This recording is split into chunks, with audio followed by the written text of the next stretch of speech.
It's time for you to learn a normal human movement called a hinge. You may not have heard about it, but it's still important and 100% normal. Very similar to a squat. It can be an exercise you load with weight, but it's still just a normal human movement.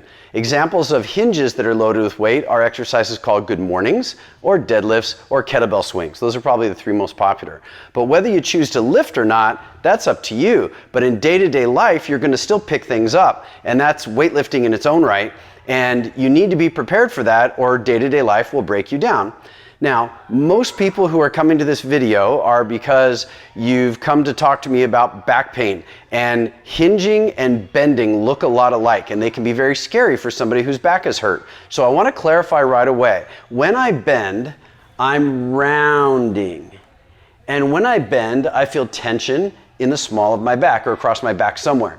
When I hinge, the ball and socket joint of my hip is where I'm moving, and I feel tension in my hamstring and glutes. That's the big difference. In this analogy, we are swinging around our hip joint just like a door swings around its hinges, hence the name. And just like when a door opens and closes with the hinges, the door doesn't bend and the wall doesn't move. So in this analogy, I don't bend. I'm going to be one solid piece from here to here, and my shin to my foot isn't moving at all. The only thing that's moving is my hip joint, and because my hip is going that way, you see there's now an angle at my knee, but my knee didn't travel anywhere. The joint just bent because my rear end went that way. Okay? So that's the concept of a hinge. If this is scary to you, well, even if it isn't, the affirmation you're looking for is, where do you feel tension? If you feel it in your back, you're not doing it right. If you do it right, your back feels nothing. You should feel it in your hamstring and glutes, somewhere in the seat of your pants. So if you are coming like this and it's kind of hingy, but you still feel a little something in your back, that's feedback. So if I'm here and I feel it in my back, I can simply do that. Now, if you're starting to squat, you're going to come forward and you start to feel it in your knees. So if you're thinking, I don't feel anything here, but I sure feel it in my knees, then just push those knees right back, and all of a sudden you change your body geometry, you feel it right where you should. So just knowing that is helpful. But having feedback is where it's at, so you can do it automatically. And so I think a really good piece of feedback is a dowel rod if you have one. Mind you, this could be a golf club or a trekking pole or a broom, anything that's as long as that. And what we're going to do is we're going to put this along the backside of our body. And the reason for that is I'm going to feel it connect to me, and therefore I'll feel it if it disconnects, which I do not want. So what I'm going to do is I'm going to put it behind me like this, where I'm going to have the back of my hand pressing against the stick, which holds it against my butt and my back, and this hand will hold it against my head. I want my head, my butt, and my back in contact at all times, so as I hinge forward, the stick guarantees that my back isn't moving. If my back's not moving, I can't hurt it. So it's a good skill to learn. So I'm going to go like this. I feel tension in my hamstring, and I come right back.